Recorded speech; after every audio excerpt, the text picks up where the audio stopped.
Hi guys, welcome back to my channel. My name is Suranjali Seal, and like I always say, if you are somebody that loves literature and is all about literature, then this is the channel for you. In our video today, we're going to continue our discussion on the history of English literature. We've completed up until the Caroline period, right? We've covered the Caroline period in detail, and now we're going to continue from there. So in our video today, we're going to continue with the Civil War and the Interregnum period, which comes after the Caroline period, and we're going to cover all of this in detail as we've done in my other videos as well. So without any further ado, let's get right into it. Okay, so right at the get-go, right in the beginning, I want to clear some confusions that we generally have about this period, okay? When I was studying this whole period in the history of English literature also, this period between 1620 to 1660, I also had these very common confusions, okay, that most of us have when we're studying this age. So many people refer to this age as the Caroline period, then they refer to it as the Interregnum period, then they refer to it as the Age of Milton, others refer to it as the Civil War period, and then others also, many others call it the Commonwealth period. So, there are many names associated with this span of time from 1620 to 1660. This period is referred to by many names, and you have to understand why.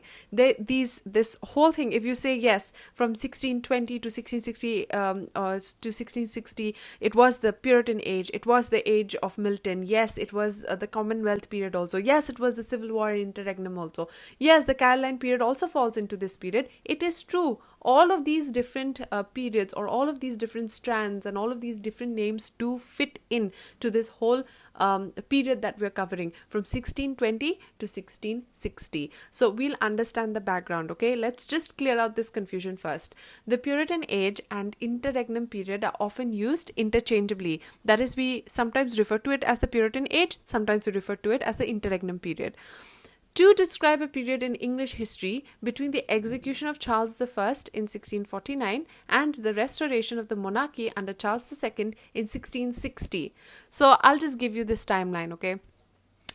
I'll just explain this. Charles I ascends the throne in March 1625. Okay, in 1625, Charles I ascends the throne.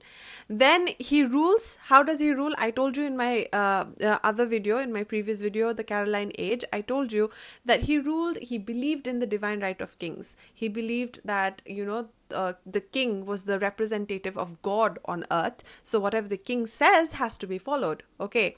Now, via the divine right of kings, he believed in what? Absolute monarchy, I told you.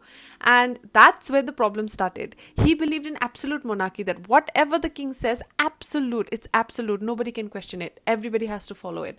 And on the other hand, in his parliament, so to say, the parliamentarians were getting angry. They were getting dissatisfied. No? Why? Because, he did not want them to be in this whole lawmaking and in this rule making and in any kind of discussion. He did not want counsel. He did not want advice from anyone. He just did what he pleased.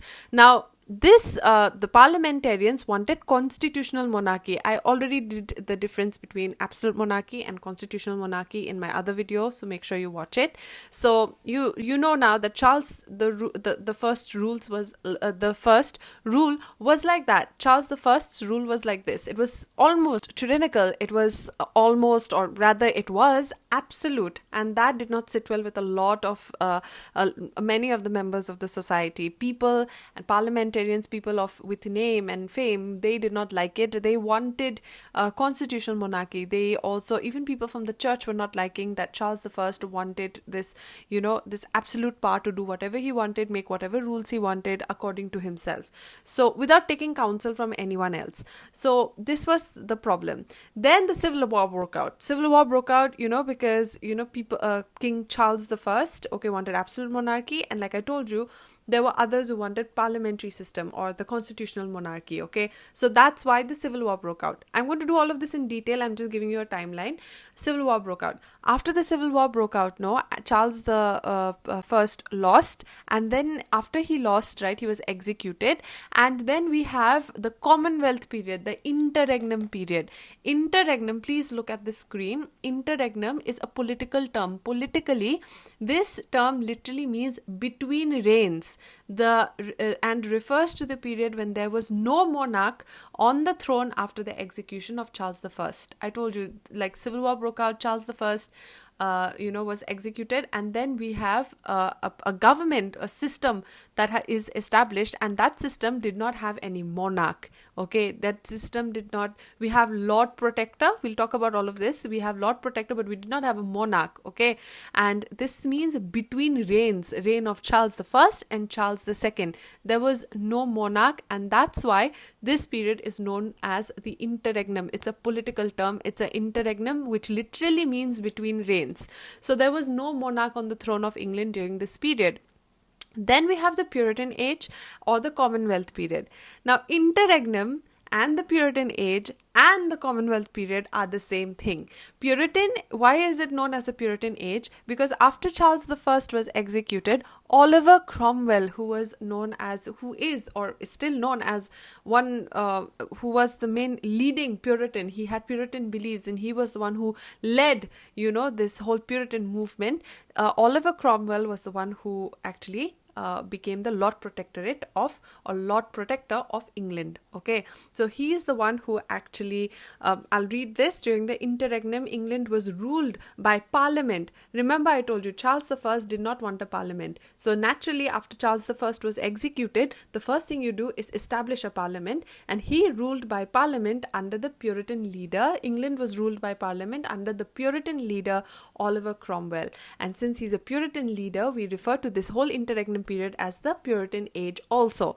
Now, and this period is also known as the Commonwealth period or Puritan interregnum, because Commonwealth system, now I'll talk about this the Commonwealth period. Why is it known as the Commonwealth period? We'll do this in detail. So all of these are interchangeably used here, okay?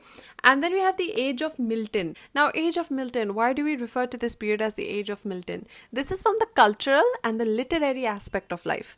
This is culturally and from the literary side of things, right? We're referring to this age as the Age of Milton because during this period he is one of the greatest writers that ever lived. He is the one who has contributed significantly to the English literature, and in the history of English literature he has left his imprint which inspires us till today. So Age of Milton, because he was the greatest writer, he still is one of the greatest writers in the history of English literature, and he belonged to this period, okay, of English history. So that is why culturally and also from the literature side of everything, we actually refer to this whole age as the Age of Milton. So the Age of Milton and the interregnum periods largely overlap. They overlap because he was living during that time, with the interregnum encompassing the period of English Civil War and the subsequent Commonwealth and Protectorate, which also saw Milton's most influential writing. This is the period where he produced beautiful writing which inspires us till today. So I hope that the confusion is clear. Now we know this, that the Caroline period is the period where King Charles I was ruling. Then we have the Civil War. After the Civil War, we have the interregnum period. During the interregnum period, England was ruled by Oliver Cromwell, so it's also known as the Puritan period. And it's known as the Commonwealth period because of the political nature. We'll talk about the way he ruled England. We're going to talk about that. So the Commonwealth period. And then we have the Age of Milton, which sorts of overlaps in between. He produced most of his influential work during this period. That's why the Age of Milton. So the confusion is clear, and I think that there's a recap also of the background. I recapped the Caroline age more or less. So let us just have a look at the overview. So the English Civil Wars, you're going to understand this now crystal clearly. The English Civil Wars erupted from a clash of ideas between King Charles I and Parliament, fueled by disagreements over royal power, finances, religious practices, and the clash of personalities, ultimately leading to Charles's execution, the abolition of the monarchy, and the establishment of a republic. So republic, what is a republic? Where people have the absolute power, right? So the House of Commons becomes important. So you have have, the establishment of a republic. The English Civil War led to a period known as the Interregnum, 1649 to 1660, where England became a republic ruled by parliament and military leaders like Oliver Cromwell after the execution of Charles I, before the monarchy was restored with Charles II. This is a whole new period altogether. Charles II comes back in 1660. So he was living in exile, if you remember, from my Caroline age video. So this is an overview. I think that this is very, very clear to you now. This is very, very easy. And now we're going to go on into the details. Now, let us have a look at this. Short and long parliaments. Okay, now all of this is happening within this period only, from 1620 to 1660. So let us have a look at this.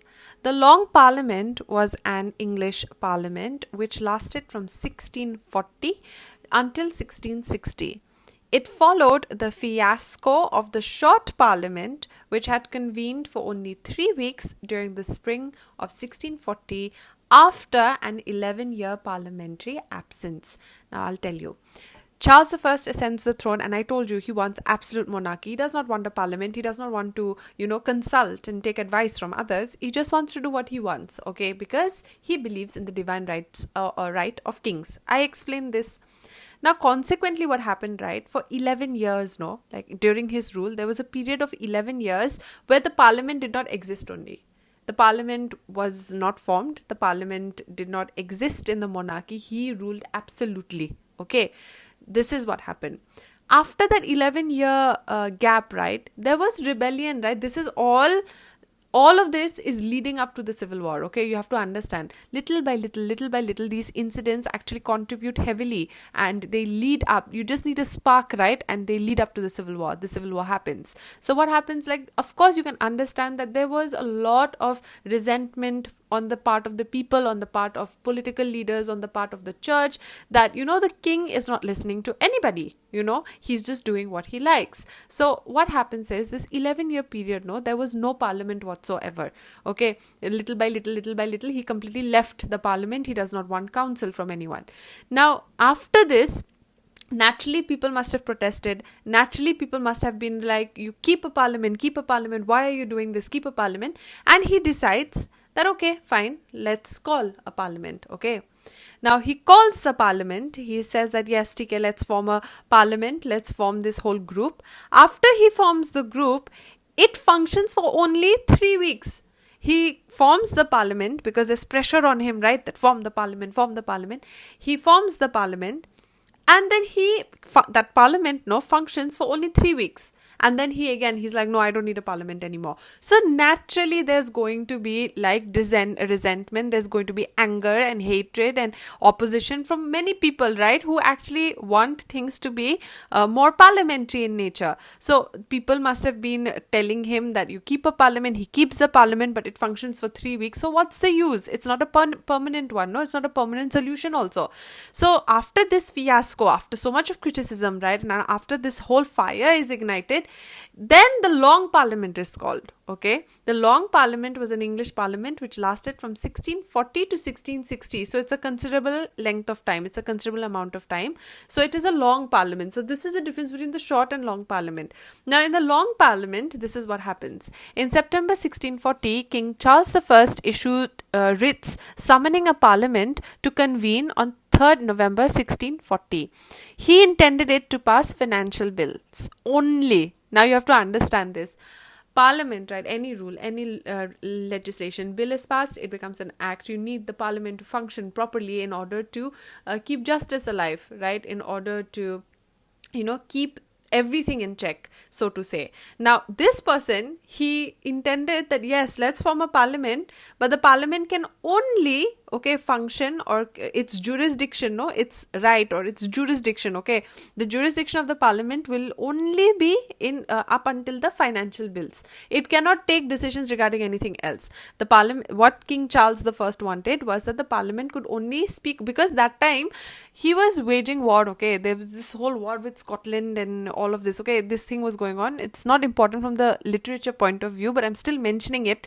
So, what happens is, because of that, a lot of loss was incurred, a lot of, financial issues had cropped up, and because even within the country there was like so much of resentment between the king and these other forces, right, who wanted a different kind of government. So therefore there was a lot of financial pressure. So he made the parliament, but now he wants that the parliament does not talk about rules and laws and regulations. No, its jurisdiction was limited only to financial bills, that you talk only about money. This again was not liked by the parliament at all. So the long parliament received its name from the fact that by act of parliament it stipulated it could be dissolved only with agreement of the members. So, by an act of parliament, what they did, they used their brain. This long parliament, they said, you cannot, like, they made King Charles the First also, agree to the fact that you cannot dissolve us unless all the members of the parliament agree. Okay, if we all agree that yes, let's dissolve this parliament, then we can be dissolved. Okay, now of course, because of the pressure, he listened to this, and those members did not agree to dissolution until 16th March 1660. This is with the coming of Charles II. Okay, so till 1660 this was a functional parliament. After the English Civil War and near the close of the Interregnum, they decided, okay, dissolution is a must. Now the next thing that happened is a roller coaster. Okay, what happened is the parliament sat. We have a functioning permanent parliament now, and this parliament sat from 1640 to 1648. In 1648, it was purged. Okay, purged by the new model army. Now, see, you have to understand, this is not a history class, right? This is an English literature class or a discussion. So these are important points that I'm just telling you so that like you can understand the sensibility of the time, so that all of these nitty-gritties of the time and these details are clear to us, so that we understand the literature more, because I always say that literature is an expression of life itself. So somehow these sensibilities and the movements of the time will find themselves expressed in the literature of the age as well. So here what I'm trying to say is you have to understand a little bit of history. I'm not going into detail because this is like more like history, but it is important for us to understand these things as students of literature as well. So what happens is this thing happened. Okay, parliament was sitting, and then in 1648 you have this pride's purge. It was purged. The parliament was purged by the new model army. You have to understand this now. Charles I, okay, like I told you, he believed in the divine right of kings. He also must have had supporters. It's not like everybody hated him or everybody was against him. He must have had loyal supporters as well. Those people were known as royalists, and their opponents or opposition are known as the parliamentarians. I have already talked about this in the Caroline Age video. Now, what happens is, now the parliamentarians, they made their own army, okay, and this army is known as the new model army. So the new model army or new modeled army was a standing army formed in 1645 by the parliamentarians during the first English Civil War, then disbanded after the Stuart Restoration in 1600. It differed from the other armies employed in 1639 to 1653 wars of the Three Kingdoms, in that members were liable for service anywhere in the country rather than being limited to a single area or garrison.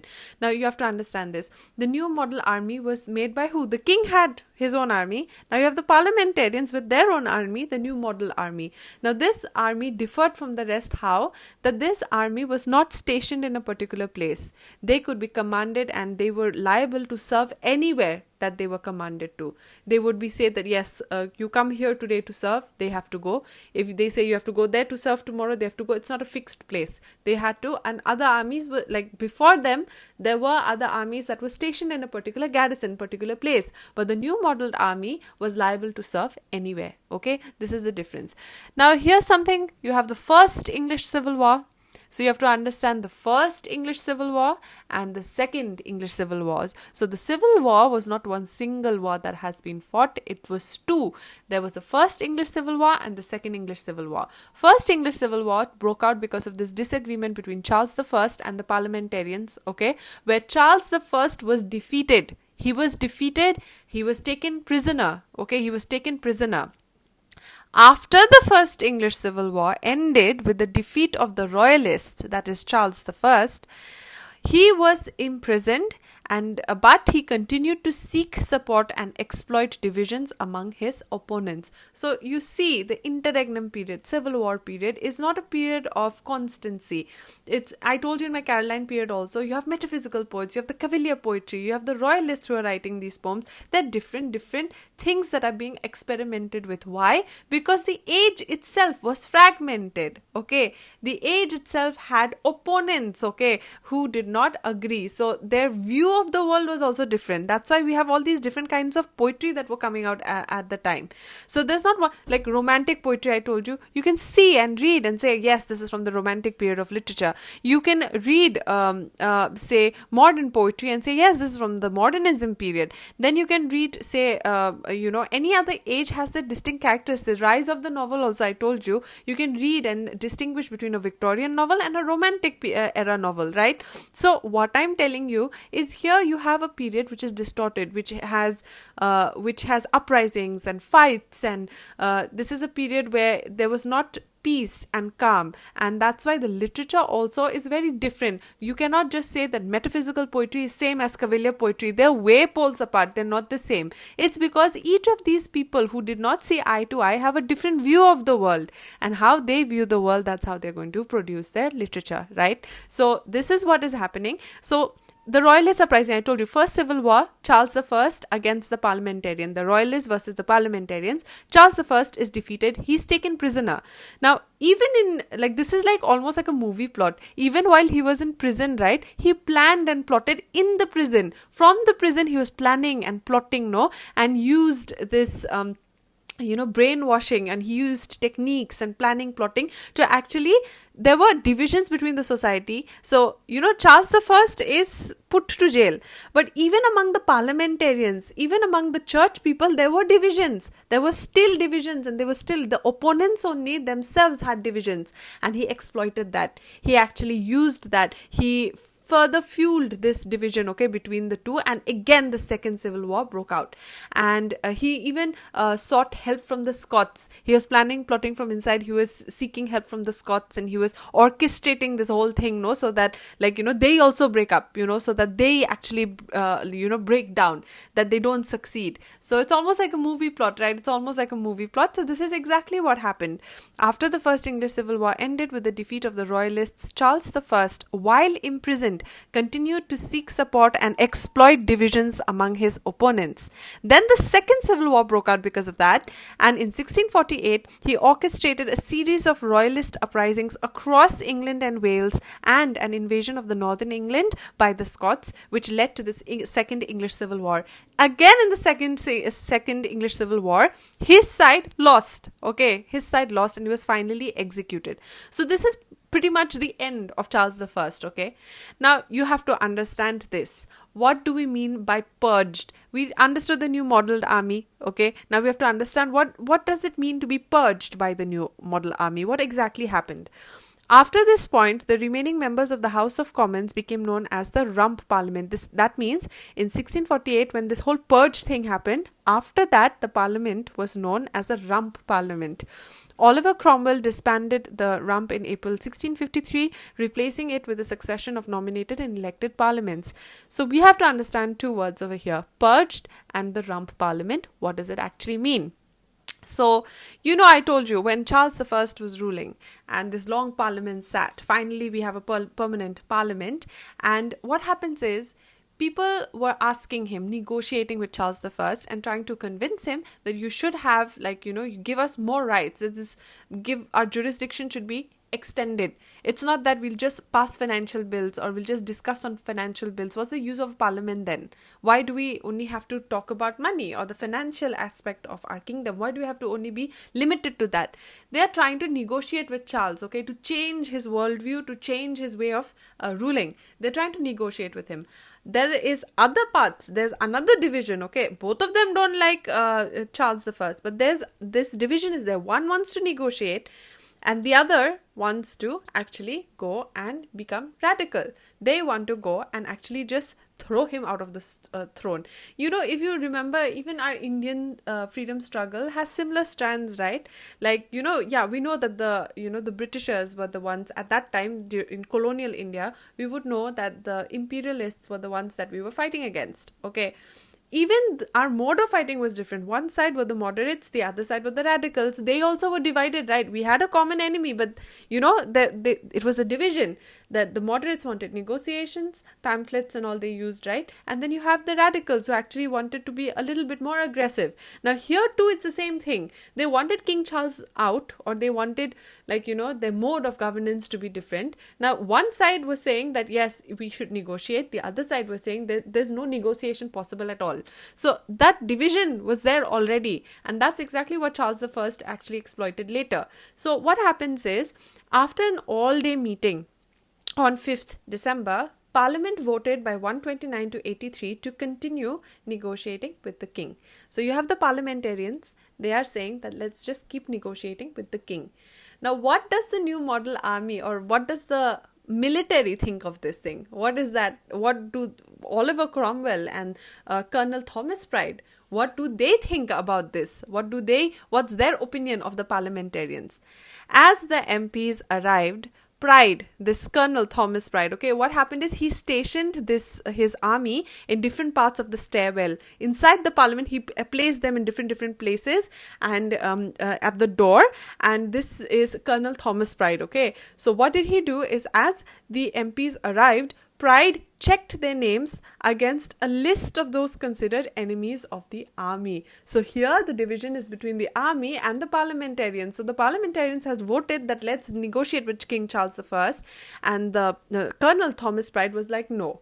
I have a list of these people who voted, the ones who voted, right, for negotiations. He had a list assisted by Lord Grey of Groby, who helped identify them. The list contained the names of 180 of the 470 eligible members, including all 129 who day before had voted to continue negotiations with the king. Some prominent opponents, such as Denzil Hollis, fled the city. A total of 140 MPs were refused entry by Pride. That, they did not want this parliament to go inside again. They stopped them at the entry. Why? This was symbolic. What was symbolic? That we are not satisfied with your negotiations, with your outlook. We do not want you to negotiate with the king anymore. Just get him out of the throne. This left around 156 members present in London, with another 40 or so absent elsewhere, which became known as the Rump Parliament. So the remaining members, out of all, they stopped the ones that they doubted. They stopped the ones who were on the list, right? Like the ones who had voted for negotiations. They stopped them, and the rest who were allowed to go in, or who were inside, okay, the remaining ones, came to be known as the Rump Parliament. So the reason that I'm telling you this, it's of course not a history class, okay? I'm not saying it from the historical perspective. I need you to understand the sensibility of the time, what was happening. It was a time of, like I said, ups and downs, and it was not a time of peace and contentment and leisure. There was uncertainty lurking around all the corners of this whole period, and the literature of the times, that's why, is such. So we're going to talk about all of this. I hope you understood this slide. Now we're going to move on to the next one. So let us have a look at the Commonwealth of England. Like I said, I'm going to talk about it.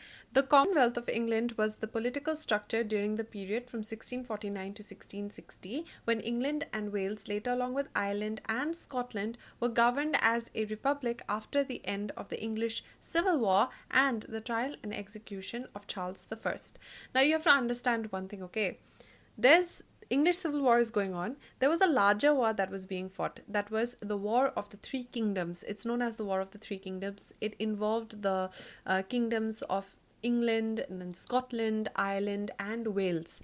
Okay, the War of the Three Kingdoms: Scotland, Ireland, Wales, and England. They were fighting with each other. Okay, so they were having internal conflicts. Okay, Scotland, Wales, Ireland, and England. England, so only there's the civil war going on. So internal conflicts. Same thing with Ireland, Scotland. There was disagreements and there were conflict going on, and also they were. As a result of that, they were getting, interventions from other states also. That is, for example, like we've seen this, right, in our history also, that say during the Mughal period, okay, there were so many small say Rajputana states, or kings, the weak ones, right, when they were fighting amongst each other, then what would happen? That the external force would come to take the throne, to take the opportunity, right? This is just an example I'm giving, take me at face value. Like, suppose there are two kings and they're fighting amongst each other, the third king will take advantage of that and try to usurp the throne. Same thing over here, there was internal conflict going on. So there was internal conflicts and interventions from others, okay? So this whole conflict was going on, the War of the Three Kingdoms. The civil wars were fought in between these also. It was part of these larger wars. And like I told you, that there was planning and plotting from Charles I. He even involved the Scots, okay, in his planning and plotting. So in the Second English Civil War, you have like Ireland, Scotland and Wales also being a part of it, okay? They all fought, and this is just like a gist. I'm just giving you an overview. Now, after this whole war was over, okay, I think it was in August 1658 that the Second English Civil War 1648, that the Second English Civil War was over. And then in 1649 you have the Rump Parliament that declares by an act that Ireland, Scotland, England, Wales, all of them, England to be a Commonwealth, okay? So we are going to read this. The Commonwealth of England, a political structure during the period from 1649 to 1660, when England, Wales and later along with Ireland and Scotland were governed as a republic. Like I told you, republic means of the people, for the people, by the people kind of a thing. It is where people, they believe that people have the say, the final say, and it is opposed to divine right of kings or the hereditary nature of monarchy, okay? It's opposed to that. So after the end of the Second English Civil War and the trial and the execution of Charles I, so the republic's existence was declared through an act of parliament, okay? Now the parliament comes into the picture here. No more king deciding everything. Parliament votes, and through an act it declares England to be a commonwealth, adopted by the Rump Parliament. Adopted by the Rump Parliament is significant here, because those who actually voted, those who were not allowed to enter the parliament, right, the ones who had voted for negotiations with King Charles I, the ones who were not allowed to enter the parliament, they were not allowed anymore. Now we have those remaining members only, part of the Rump Parliament, who are making these decisions on 19th May 1649. Power in the early Commonwealth was vested primarily in the Parliament and a Council of State. We're going to look at what this Council of State is all about. During the period, fighting continued, particularly in Ireland and Scotland, between the parliamentary forces and those opposed to them. So this is historical facts, that even after the Second English Civil War, there was not a period of peace and contentment. Fighting had still continued, and it was still ups and downs for England at that time. So what is the Council of State? The English Council of State, later known as the Protectors' Privy Council, was first appointed by the Rump Parliament on 14th February 1649 after the execution of King Charles I. So the Protectors' Privy Council, for example, we know that Lord Oliver Cromwell is known as a Lord Protector, became the Lord Protector of England. Then he had a Privy Council. These council members would actually advise him, aid him. It's opposite to what King Charles I was doing. So it was a private thing, right? A few members of the parliament itself, a few important members, the Privy Council, who would be aiding him, advising him on important matters. So this was appointed by the Rump Parliament on 14th Feb 1649 after the execution of King Charles I. Charles's execution on 30th January was delayed for several hours so that the House of Commons could pass an emergency bill to declare the representatives of the people, the House of Commons, as the source of all just power, and to make it an offence to proclaim a new king. That is, no hereditary rights for kings anymore, no divine rights for kings anymore. And I think you understand this, okay? So it's pretty easy. This in effect abolished monarchy and the House of Lords. So the House of Lords was completely abolished. Now you have just the House of Commons. Due to the disagreements between the new model army and the weakened parliament because you understand, right, it's just the Rump Parliament now. It was dominated by the army. Okay, so it was dominated by the army. So I hope that you understand this is the Commonwealth period. It was established after King Charles's death. So now we're going to move on to the last part. This is the last explanation, the last slide. Then we're going to look at the overview. So now we're going to look at Oliver Cromwell. Now we will cover the Puritan period, the characteristics, literary characteristics of the Puritan age in a different video. We're going to look at Oliver Cromwell, his life and his ideology. We're going to look at that in a separate video. So here I'm just giving a little bit about Oliver Cromwell because with him and his death ends, right, this whole period of the interregnum. So Oliver Cromwell, 25th April 1599 to 3rd September 1658, was an English statesman, politician and soldier, widely regarded as one of the most important figures in British history. He came to prominence during the Wars of the Three Kingdoms, like I said, I've mentioned in the previous slide.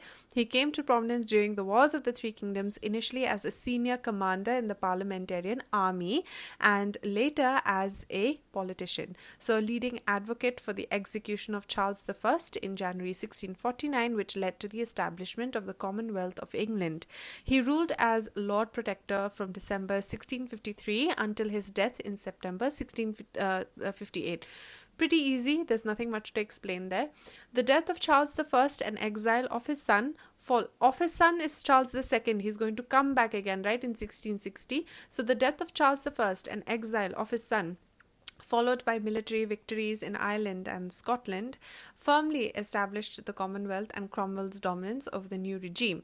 In December 1653, he was named Lord Protector, a position he retained until his death in September 1658, when he was succeeded by his son Richard, whose weakness led to a power vacuum. So what happens is, he rules, strongly enough, and his death, he was succeeded by his son after his death, but his son was not as strong a character and personality, and in his reign, he was not as strong as the father. So because of that, there was a power vacuum. That is, his power vacuum in the sense that his son was not as strong as him. So there were again external forces that were seeking to drive him out.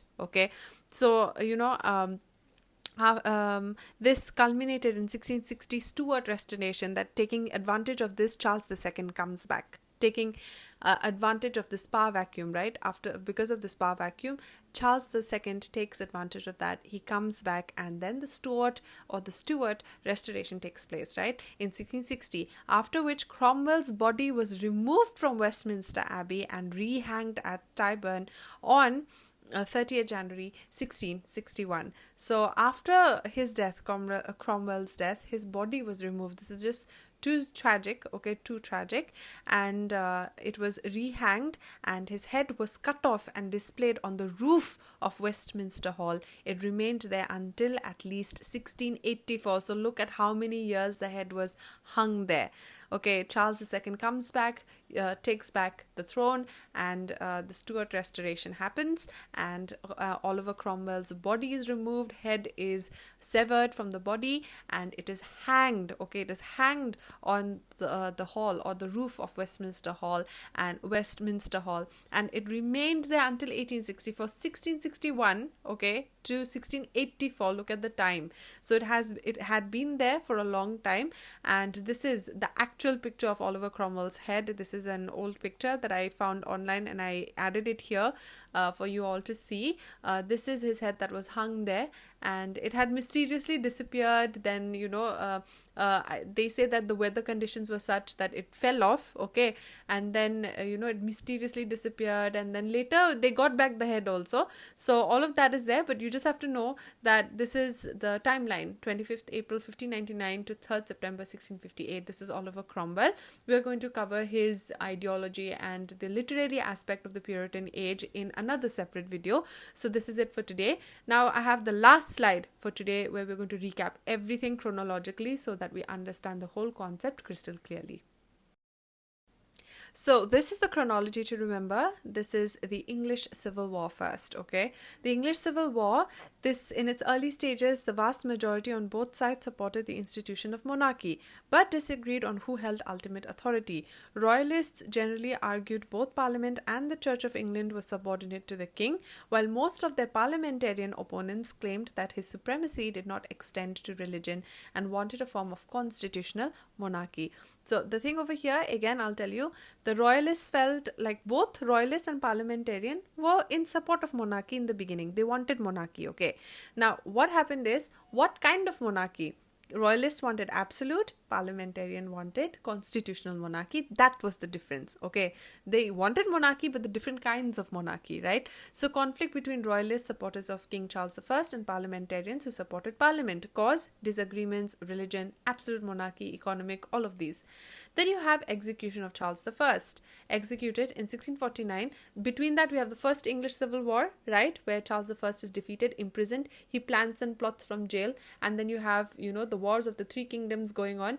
Then you have the second English Civil War, and then you have the Commonwealth period where everybody is brought in, right? Everybody is brought in. So you have the execution of Charles I, executed in 1649, marking the end of the monarchy. Now you have the army coming in, Oliver Cromwell. You have the army after Pride's Purge. The army takes the rump parliament functions, but because it's a weak parliament now, the army has a strong say. So you have Oliver Cromwell coming in, becoming Lord Protector. So the interregnum, end of monarchy, beginning of the interregnum. Okay, end of monarchy and the beginning of the interregnum. The interregnum, this period also known as the Commonwealth, because saw England ruled as a republic. Then you have Oliver Cromwell during this period. Oliver Cromwell, he was military leader, became the Lord Protector, title that has been used in the British constitutional law for the head of state, and effectively ruled England during this time. Then you have political experiments, including regional rule by army and major generals, and then you have the army plays a role here, like I said, right? So this period of conflict is there throughout. So political experiments. So these experiments are conducted throughout because it's a period of ups and downs, like I said. Then you have the restoration of the monarchy after the death of Cromwell and the arrival of Charles II, who is Charles I's son, who was in exile, right? So he comes back and you have the Stuart restoration. So this is more or less the chronology, and I think that you have understood this. If you have, then please don't forget to like the video, share the video, and subscribe to my channel for similar content. If you're all about literature and grammar, then this is the place to be. I have tried to make it as simple as possible, and I've stuck to the important points because I did not go really deep into the history. We have to look at it from the literary perspective, and we're going to look at the works also as we come. We're going to cover Milton, we're going to cover Paradise Lost in detail. So this is it for today, guys. Until we meet again, I really hope that you stay healthy and happy. See you in the next one.